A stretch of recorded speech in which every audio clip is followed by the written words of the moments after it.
go now, fellas. Here we go. We've got something from Two Brothers. The Lotus double IPA. 8.2%, a big 375ml can. That's one good thing about some of these Aussie craft brewers. They're putting them in big cans. You know, you get a decent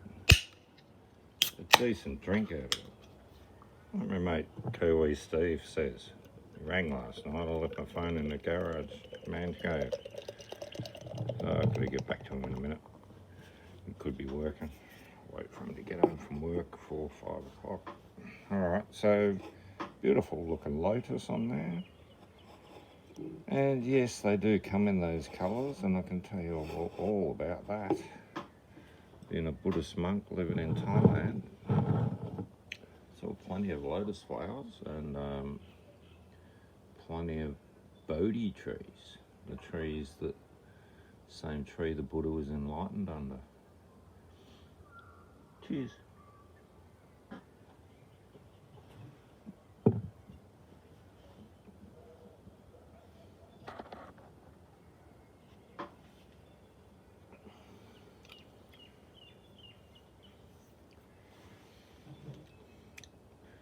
Rich, thick, creamy, full of flavour. High IBU count on this one, I reckon, probably over 50. It's pretty deluxe.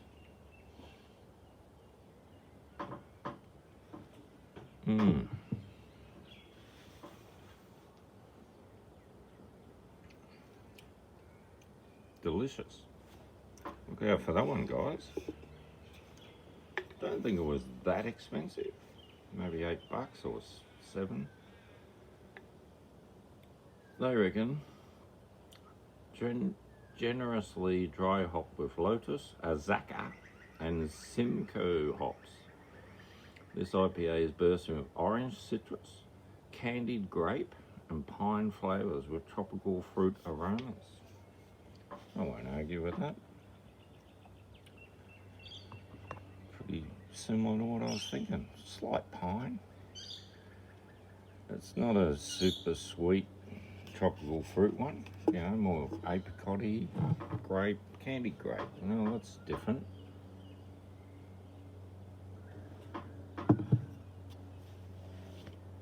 And that's a smasher. So, I actually became a monk in Thailand. But I'd already become a monk in Australia.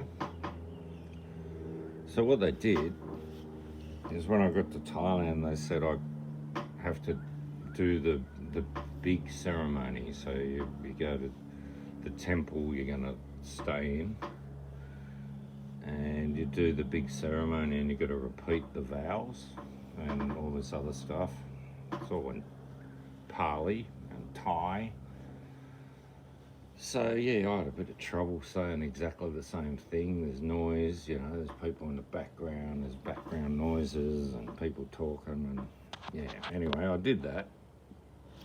But it's weird because I didn't know what temple I was going to go to in Thailand, and the monk, one of the monks over here said, I'll take you over there and I'll get you set up in a good temple.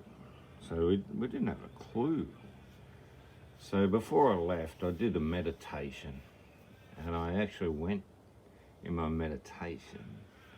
I went to this temple. It had Bodhi trees everywhere.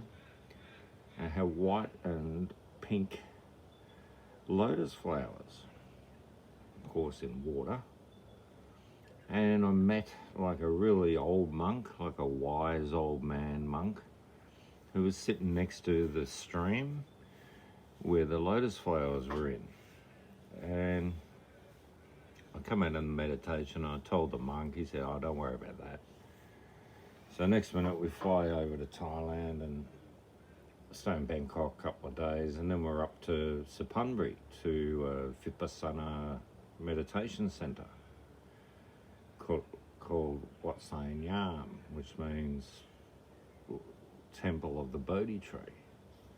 So up I go, and we get there, and going up to do the, you know, become a monk with the full monk, you know, recital in Pali, and I'm thinking, there's Bodhi trees everywhere here, and there's water.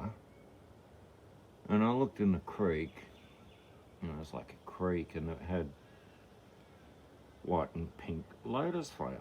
Oh, that's strange. This could be my meditation I had. And I've become a monk, and I was going back to my kuti. They give you a little hut, and it's called a kuti, and I was heading back to the kuti, and an old man come up next to me and goes, "You've been here before, haven't you?" And I looked at him and I went, "Yes, but not in person, in my meditation." And he said, "Yeah, do you remember me?" And I said, "Oh, you were sitting next to the water in the meditation." He goes, "Yeah, that's weird. I knew you were coming." So that's sort of what happens with meditation. When you're a monk, you start to see the future.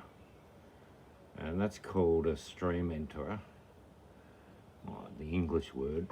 And you're able to access the all-knowing mind. And that's sort of like the first step of enlightenment.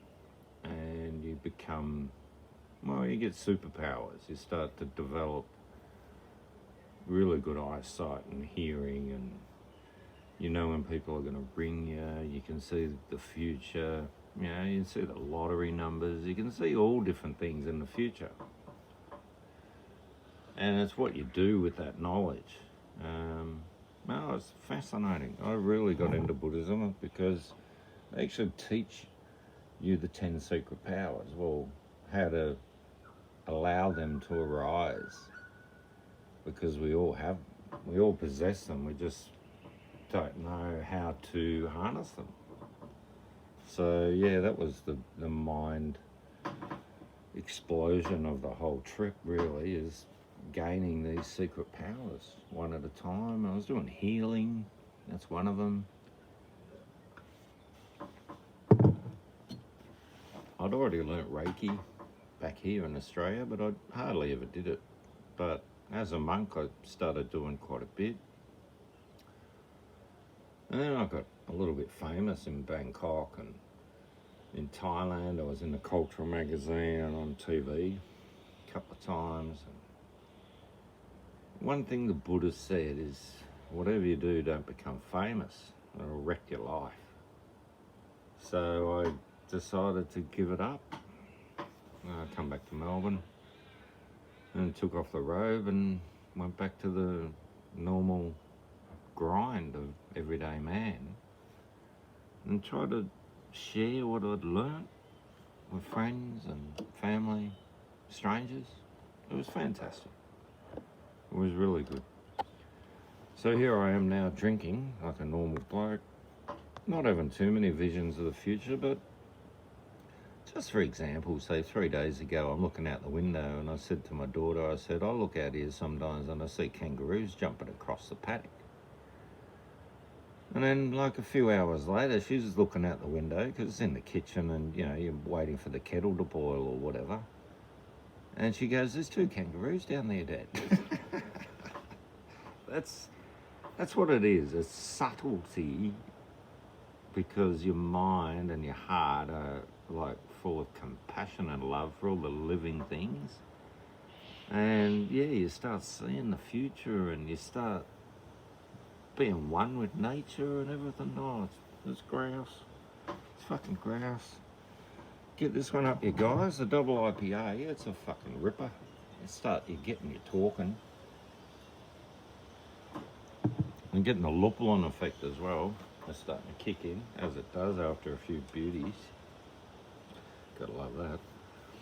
So I've got the fake enlightenment, the fake nirvana coming on, the hop high nirvana. That's always good. You gotta enjoy that. You gotta enjoy everything, even the bad times. You enjoy them because they make you stronger. That old saying's a beauty, I reckon. If it doesn't kill you, it'll make you stronger. There you go. All right. Cheers, guys. All the best.